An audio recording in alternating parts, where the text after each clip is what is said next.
Ainda tem noites em que fecho os olhos. Posso me lembrar perfeitamente dessa sensação, o silêncio, a escuridão absoluta ao meu redor, e posso ver novamente aquela figura horrível parada no meio do caminho.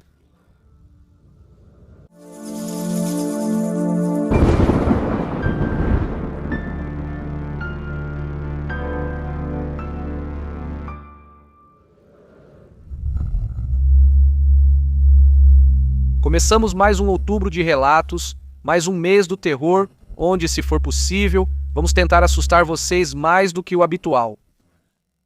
Espero que estejam prontos, pois estamos fazendo o possível para que este seja o outubro mais assustador de relatos da noite até agora. Em outubro, as tristezas terminaram. Começamos em 5, 4, 3, 2...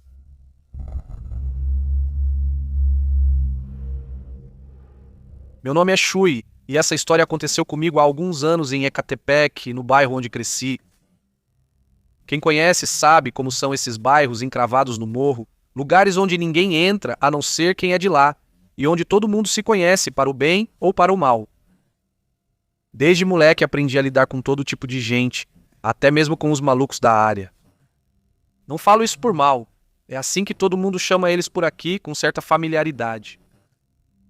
São aqueles caras que um dia já tiveram casa, família, trabalho, mas que por um motivo ou outro acabaram morando na rua, sobrevivendo com sua garrafinha de Tonayán, aquela cachaça que custa uns trocados.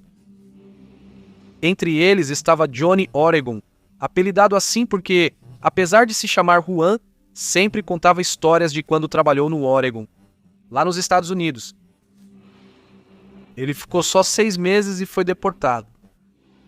Nesse período, ele perdeu todas as economias que juntou para chegar lá. E, para piorar, quando ele voltou, a esposa dele já tinha ido embora com outro. Nem a casa que alugavam ele recuperou. A mulher terminou com ele um mês após sua partida, mas continuou aceitando o dinheiro do aluguel. Ele não tinha família, teto ou vontade de viver, e assim foi se apagando. Terminou na rua convivendo com bêbados e malucos do bairro. Mesmo assim, todos o conhecíamos, fazia parte da paisagem e era boa pessoa.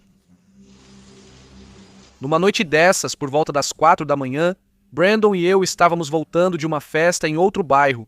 E sim, é assim que meu amigo se chama, Brandon, mesmo que depois zoem o nome dele. A gente ia ficar na casa dele. E para chegar lá tem que subir umas escadas enormes e bem íngremes, os carros já nem sobem até lá. A gente ia tranquilo, sem medo, porque todos naquela área se conhecem.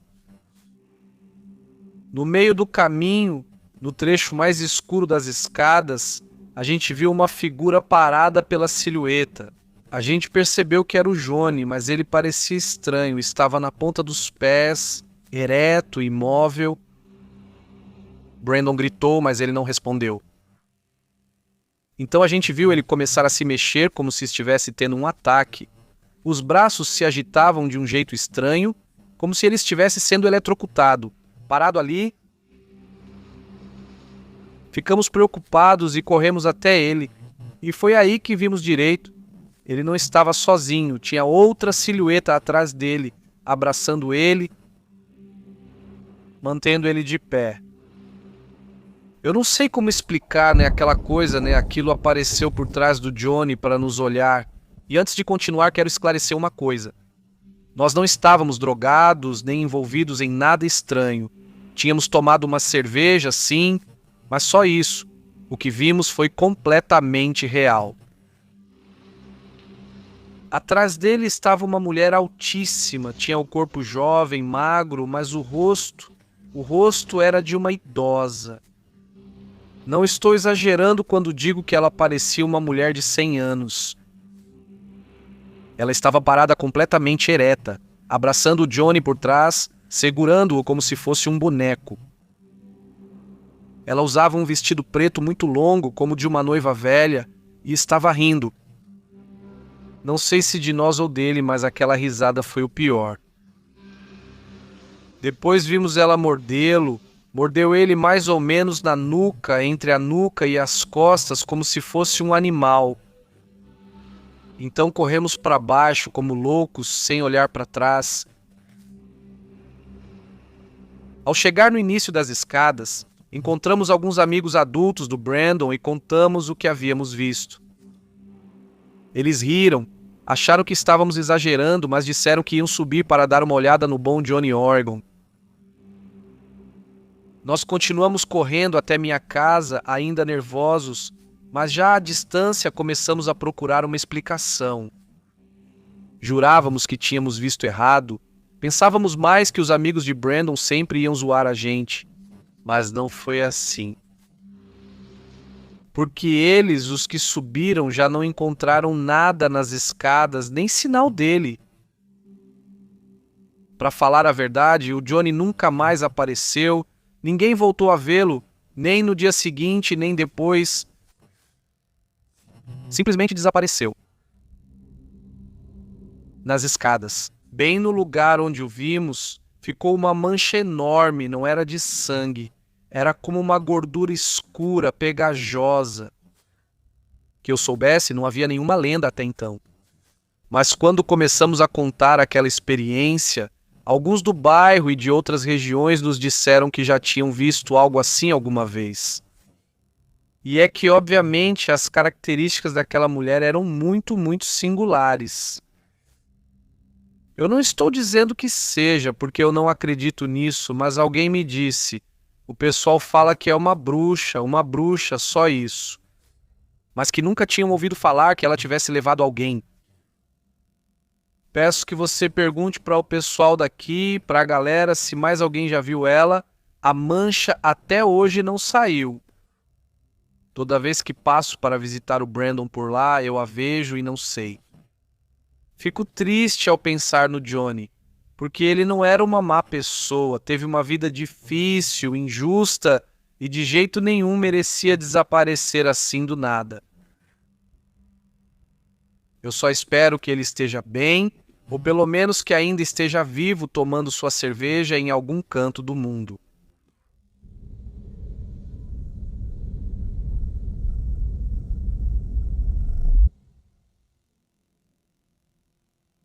Olá, Uriel. Sou Silvia, uma ouvinte incansável de Relatos da Noite. Sempre te escuto pelo Spotify, seja enquanto trabalho ou antes de dormir. Devo confessar que sou uma pessoa bastante cética, ou pelo menos é o que eu acho. Não sei se é negação ou se sou assim, pois ao longo da vida aconteceram muitas coisas paranormais comigo, mas quase sempre tento não dar importância. Desta vez quero compartilhar com você uma experiência diferente, uma que não consegui esquecer e que até hoje me causa muita curiosidade. Não sei se encaixa totalmente em um relato de terror, mas é algo inexplicável, pelo menos para mim. Nunca encontrei uma resposta lógica. O que vivemos naquela tarde e noite de 2011... Na época, eu vivia em Cancún com Carlos e nosso bebê de 5 meses. Tínhamos uma relação estável e eu me sentia sortudo pela família que formamos. Sem família lá, visitávamos muito meus sogros, que moravam a 15 minutos de carro. Eles gostavam muito de mim e sempre me fizeram sentir parte da família. Uma tarde, Carlos chegou do trabalho e decidiu que fôssemos visitá-los. Não perguntei se ele tinha avisado, simplesmente entramos no carro e fomos. Nosso bebê estava atrás do banco do passageiro, bem preso na cadeirinha. Quando chegamos, tirei a cadeirinha da base, o que sempre me dava um pouco de trabalho. Carlos entrou com ele e eu tranquei o carro e peguei a bolsa de fraldas. Ao entrar, encontrei meu bebê na cadeirinha colocada no chão e Carlos no sofá, com o controle remoto na mão, trocando de canal. Meus sogros iam de um lado para o outro, preparando as coisas para sair. Me aproximei para cumprimentá-los. Eles me contaram que iriam ver um tio por um assunto de negócios, mas insistiram para que ficássemos esperando por eles e nós obedecemos. Saíram após as 6. Olhei para o relógio da sala quando minha sogra disse que voltariam por volta das 7. Como eles iam ficar só a 5 minutos dali, parecia razoável. Sentei ao lado de Carlos e ajustei o bebê conforto para ter mais espaço nas pernas. Meu bebê era muito tranquilo, podia ficar muito tempo ali sem ficar inquieto. Lembro que começamos a assistir ao filme Gladiador. Comentei com Carlos que eu nunca tinha visto. Ele me respondeu algo sobre a trama e isso é a última coisa de que me lembro. O seguinte foi acordar no chão, de lado. Na minha frente estava Carlos, também deitado de lado, ambos com uma almofada debaixo da cabeça. Nas minhas costas, meu bebê ainda estava no bebê conforto, dormindo. Eu me sentei, a sensação era muito estranha, sentia meu corpo pesado, como se eu estivesse sedada. Aquela sensação entre o sono profundo e a realidade, quando você percebe que não está totalmente acordada e não consegue reagir direito. Virei para ver o relógio da sala. Já eram mais de 9h30 da noite. Lembro que pensei, já está tarde, é melhor a gente ir embora. Acordei o Carlos, ele se levantou e pegou o bebê conforto, enquanto nosso filho continuava dormindo profundamente. Fiquei de pé com uma calma estranha. Peguei algumas almofadas e as coloquei de qualquer jeito no sofá. Entramos no carro. Enquanto Carlos prendia o bebê, afundei no banco com a mesma sensação sonolenta. Durante o trajeto, eu via tudo como se estivesse sonhando, meus piscadas pareciam longas e lentas. Virei um pouco para olhar para minha parceira. Enquanto dirigia, observava ele calado, apenas olhando para a estrada. Eu não estava assustada, nem preocupada, nem sequer pensei que meu filho precisava comer quando eu o amamentava. A cada poucas horas, chegamos em casa. Carlos desceu com o bebê conforto e a bolsa de fraldas desta vez.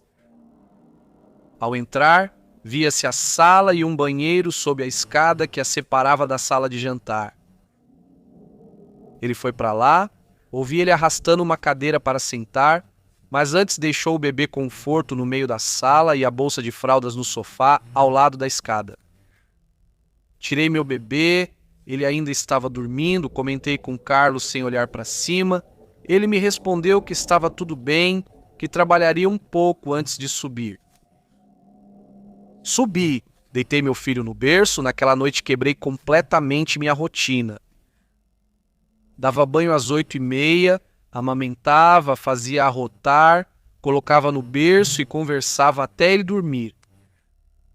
Naquela noite só o deitei e fui ao meu quarto. Sentei na cama, me deixei cair de costas, olhei por um momento para uma estrela enorme e brilhante pela janela e adormeci assim com os pés ainda no chão. Acordei já com minha roupa de dormir bem ajeitada na cama. Carlos dormia profundamente ao meu lado. Olhei devagar para o relógio do criado mudo, já eram quase 11 da noite. Percebi que não tinha dado banho no meu bebê apesar da hora, então decidi fazê-lo. Preparei tudo e levei-o para a banheira. Tirei a roupa dele, coloquei-o no assento especial para bebês dentro da banheira, dei banho, sequei e vesti. E o incrível é que ele nunca acordou, nem com a água, nem com o movimento, nem mesmo para comer. Ele estava completamente dormindo e eu não estava nem um pouco preocupada, simplesmente não analisava nada. Coloquei ele de novo no berço, limpei tudo como sempre, deixei a banheira de lado para secar e fui dormir. Mas lembrem-se que eu ainda estava no mesmo estado, tudo parecia um sonho. Às 7 da manhã o meu alarme tocou, dessa vez acordei normalmente, Carlos ainda dormia, fui ao banheiro e depois para o quarto do meu bebê. Ele já estava acordado, tranquilo, olhando o móbile. Ao pegá-lo no colo, percebi algo estranho. Uma das mangas da roupinha dele estava completamente encharcada, tanto que, ao levantá-lo, escorreu um fio de água pelo braço dele. Mas o resto, o outro braço e o corpo, a cama, o lençol, o colchão, estavam secos, exceto por uma pequena mancha onde ele apoiava esse braço. Era água demais para que tivesse molhado apenas um ponto tão pequeno. Troquei rapidamente e fui ao banheiro espremer a manga. Era bastante água. Desci com meu bebê nos braços e peguei a bolsa de fraldas que Carlos deixara no sofá na noite anterior. Ao levantá-la, algo espirrou no meu pé. A bolsa de fraldas estava escorrendo água de um dos cantos. Então eu abri e vi que dentro havia acúmulo. Não fazia sentido, não tinha nada líquido dentro, só um pacote de lenços umedecidos para bebê. Chamei o Carlos para vir rápido. Ele veio correndo da cozinha, pois enquanto eu olhava nosso filho, ele já tinha descido e começado a preparar o café da manhã. Confuso, ele viu a pouca água restante na capa impermeável da bolsa de fraldas. No chão, o líquido derramado, e ele me perguntou o que estava acontecendo. Por que tinha água? Foi então que me lembrei da noite anterior, de como me senti estranho o tempo todo, só comentei. Ele ficou pensativo e me disse algo que me gelou o sangue. Você não vai acreditar, mas nem lembro como chegamos em casa. Surpreso, perguntei, como não se lembra? Você não se lembra que dirigiu? E ele respondeu, não. A última coisa que me lembro é de estar assistindo ao filme no sofá e acordar aqui em casa. Eu nem percebi que não lembrava de nada. Contei tudo o que eu sabia. Eu até lembrava que ele ficou trabalhando na sala de jantar, mas insisti em dizer que não lembrava disso. E bom, nada. Ficamos preocupados e ligamos para os pais dele para saber por que não voltaram a tempo. A mãe dele contou que chegaram após as 7 e ficaram desapontados porque já tínhamos ido. Eles disseram que ligaram para nossos celulares, mas nunca atendemos. Mas a gente nem tinha chamadas perdidas. Além disso, isso era impossível porque nós saímos depois das 9h30. De acordo com o que eu tinha visto no relógio, nada fazia sentido. Ainda não sei o que aconteceu naquela noite. As variações de tempo, a sonolência, o fato de meu bebê não acordar nem mesmo com o banho, de não chorar de fome, depois de tantas horas, que Carlos não se lembrasse de nada e principalmente aquela água inexplicável que apareceu em diferentes lugares. Eu sei que minha história praticamente não dá medo, mas ela é muito estranha. Por isso, eu me atrevo a perguntar: alguém já viveu algo remotamente parecido? Eu nunca consegui dar uma explicação para essa experiência. Espero que alguém tenha uma resposta, por mais fantástica que seja.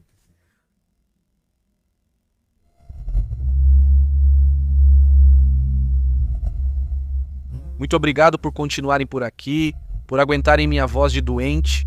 Espero que ainda tenham muitos ouvindo, que não tenham deixado para depois, porque ainda temos 2 histórias muito boas esta noite. Inscrevam-se, por favor, lembrem-se que isso nos ajuda muito e também deixem seu joinha.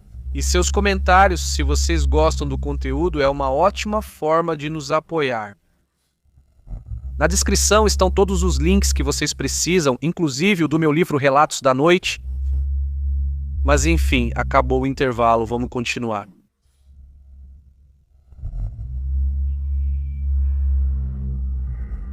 Olá, Uriel. Sou um ouvinte do interior e quero te contar algo que aconteceu comigo já faz quase 2 anos em Chihuahua. Não sei se exatamente vai ser uma história de terror ou sequer paranormal, mas foi algo que não consegui esquecer, algo bastante traumático. Tem noites em que, se eu fecho os olhos, ainda consigo lembrar daquela sensação, do silêncio, da escuridão e daquela figura parada no meio do caminho. Tudo começou quando minha melhor amiga daquele primeiro semestre, que é de Chihuahua, me convidou para passar o Natal com a família dela. Estudávamos juntos na universidade e nos conectamos de um jeito que nunca tive com ninguém. Tínhamos apenas alguns meses de amizade e, claro, eu ainda não conhecia a família dela, mas se fossem metade tão gentis quanto ela, isso já seria mais do que suficiente. por isso eu aceitei. Ela falava deles com muito carinho, mas sem me dar muitos detalhes, então continuavam sendo um mistério. Eu não tinha planos para essas datas, então aceitei com prazer, fiquei animado com a ideia de passar um Natal diferente em outro estado, longe da rotina. E também, desde que meu pai não está mais, minha mãe já não comemora em casa e eu não tenho muito contato com o resto da minha família. Viajei de avião até a capital daquele estado, lá ela e os pais dela me buscaram. Lembro que quando saímos do aeroporto já estava escurecendo, o ar era frio e muito seco. Colocamos minhas malas na parte de trás da caminhonete e seguimos caminho para a casa dela. E, digo, a casa dela. Mas a verdade é que o que descobri depois foi muito mais do que uma casa. Dirigimos por mais de 3 horas, deixando para trás a cidade e os povoados próximos, até chegar a um lugar cujo nome, sinceramente, não quero que seja público. Era um vilarejo tranquilo, daqueles que parecem de antigamente. Lá seguimos mais um pouco pela estrada e depois pegamos um desvio por um caminho estreito rumo à serra. Por mais de meia hora não vimos uma única casa, nem uma única luz, nada. Só a estrada serpenteando entre montanhas e depois planícies, com a noite caindo completamente sobre nós. Eu estava no banco de trás, olhando pela janela e tive a estranha sensação de que estávamos nos afastando do mundo.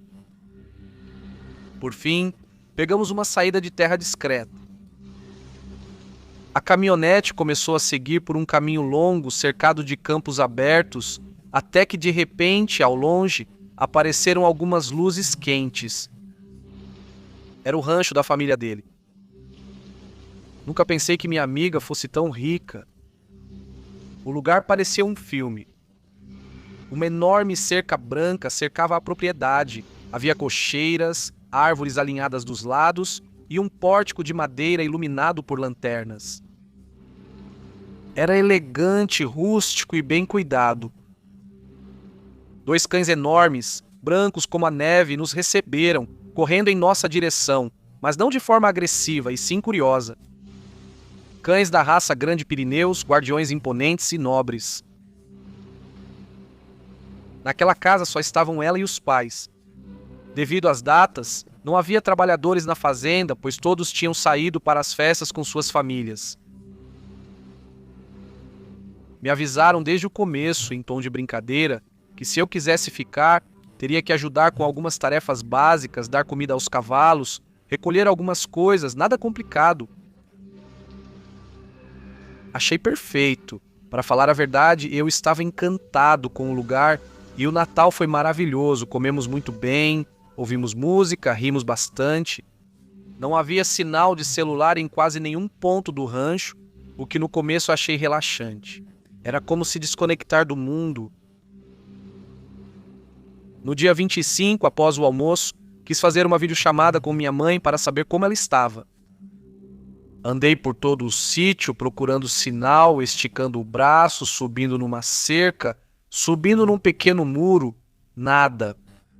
A conexão era tão ruim que não durava nem 5 segundos sem cair. Decidi pegar uma caminhonete emprestada para ir até a cidade mais próxima, que eu sabia como chegar. Minha amiga e os pais dela me disseram que não tinha problema. Me explicaram que o caminho era bem fácil, praticamente uma estrada só, mas me deram um aviso com bastante seriedade. Não volte depois que escurecer. Se anoitecer, você pode passar da saída para a fazenda e se perder à noite. Não se enxerga nada. Me falaram isso 2 vezes. Saí tranquila. O caminho até a cidade foi fácil, cheguei, estacionei em frente a uma lojinha e finalmente consegui falar com minha mãe. Fiquei tão emocionado que perdi a noção do tempo. Contei para ela sobre o rancho dos cavalos, contei como tinha sido a ceia de Natal. E depois aproveitei para comprar algumas coisas de uso pessoal que eu estava precisando. Quando percebi, o sol já se punha. Me apressei, entrei na caminhonete e voltei. Ao sair da cidade, ainda dava para ver os últimos tons avermelhados no céu. Mas em questão de minutos, a estrada ficou completamente mergulhada na escuridão. E quando digo escuridão, não estou falando daquela estrada mal iluminada de sempre. Não era uma escuridão total, uma noite que acho que nunca experimentei antes. Não havia lua visível, não havia faróis de outros carros, nem luzes distantes, nem postes, nada. Só a estrada iluminada pelo meu farol alto e o resto completamente vazio. Dirigi por mais de meia hora completamente sozinho. Comecei a ficar nervoso, me obrigava a me concentrar na estrada, procurando atentamente a saída que levava para a fazenda para não deixar passar. E eu sabia que se eu passasse, poderia dirigir quilômetros e quilômetros entrando ainda mais na serra. Vai saber, até chegar em algum lugar. A encontrei quase por acaso, reconhecendo-a quando já passava e consegui virar a tempo. O caminho de terra se estendia à minha frente, completamente escuro. Eu seguia devagar, pois ainda estava longe de enxergar as luzes da casa. Foi nesse momento que um pensamento intrusivo surgiu na minha mente.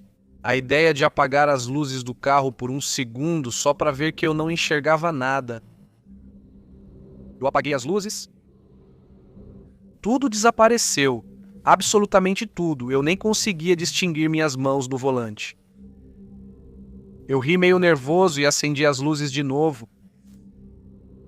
Avancei mais e repeti agora por 2 segundos. Era como estar flutuando em um vazio. Não havia estrelas, nem lua, nem reflexos, só escuridão. Uma parte de mim começou a sentir uma mistura estranha de medo, mas também uma espécie de emoção, de curiosidade, então tola ou corajosa. Eu repeti mais uma vez. Avancei na completa escuridão por vários segundos, me desafiando a não parar. Mas quando acendi as luzes de novo, parei bruscamente. Ali, bem no limite da iluminação dos faróis altos, havia algo parado no meio do caminho, na minha frente, uma figura vestida completamente de preto, alta, imóvel. No começo achei que era uma pessoa, mas o rosto não era humano. Era alongado, fino, como se estivesse usando uma máscara de pássaro. Um bico fino, bem longo e escuro, brilhando levemente na luz.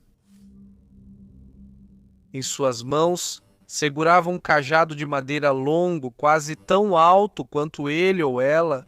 Parecia uma mulher, mas não saberia explicar por quê. Fiquei paralisado. A primeira reação lógica que tive foi pensar que era alguém pregando uma peça. Mas ali, no meio do nada, em uma estrada que nem sequer tinha sinalização, não havia casas num raio de quilômetros, nem mesmo um poste de luz. Acelerei sem hesitar e o contornei pela lateral, saindo um pouco da estrada para desviar. Enquanto fazia isso, vi ele virar lentamente a cabeça para me acompanhar com o olhar e depois pelo retrovisor. Vi que ele começou a andar na minha direção, bem devagar, muito devagar, mas ele vinha andando na minha direção. Quando cheguei no rancho, tremendo, contei o que tinha visto. Eu esperava risadas, incredulidade, qualquer coisa, mas não. Percebi de imediato a expressão da minha amiga. O pai dela saiu sem dizer nada, acompanhado dos 2 cachorros, caminhou até a entrada, fechou a porta principal, algo que, segundo me disseram mais cedo, eles nunca faziam. Soltou os cachorros no quintal e voltou. Depois começaram a fechar as janelas, colocar trancas, baixar as cortinas, tudo em silêncio, como se soubessem exatamente o que fazer, enquanto minha amiga, segundo ela, me distraía. Meia hora depois, os cachorros começaram a latir muito forte, um latido diferente. Irritados, Deixaram os cachorros entrar em casa e depois todos, sem mais palavras, fomos dormir cedo naquela noite. Ninguém me explicou nada. Cada vez que eu tentava tocar no assunto, minha amiga desviava tanto ali quanto na escola. Ao voltar, 6 meses depois, ela deixou a universidade. Perdemos contato porque ela não usa redes sociais e está sempre trocando de telefone, então acho que nunca vou saber exatamente o que foi que eu vi naquele caminho.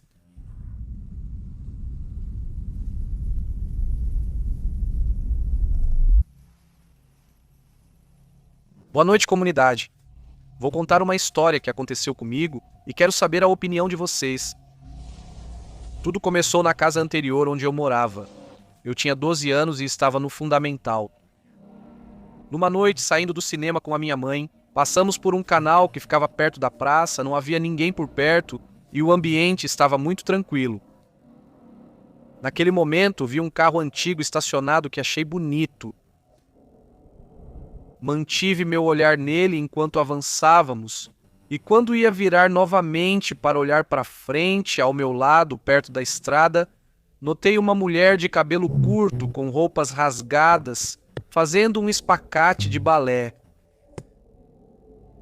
Seu rosto estava pálido e ela só virou a cabeça para me encarar nos olhos. A imagem era tão surreal que comecei a gritar de susto e minha mãe teve que parar o carro. Pelo estado em que fiquei, ela me levou para casa assim que me acalmei e naquela noite tive muito medo de dormir sozinha. Os meses se passaram e o medo que senti naquela noite nunca foi embora. Eu já não me sentia igual. O tempo todo tinha a sensação de que alguém estava me observando. Passei a ter crises depressivas ao ouvir uma voz feminina mandando eu me machucar. Esses pensamentos estavam muito presentes na minha mente. O quarto tinha poltrona e banheiro ao lado. Do banheiro comecei a ver como se alguém estivesse espiando. Eu cobria o rosto, fechava os olhos, me escondia debaixo das cobertas e ouvia. Como se aquela presença saísse do banheiro, sentava-se na poltrona e depois ia em direção à minha cama. Eu até sentia a cama afundar, como quando alguém se senta. Precisei de terapia pelo meu estado ruim. 6 meses se passaram e minha família e eu enfrentávamos momentos difíceis. Eu não conseguia dormir e sentia medo constante.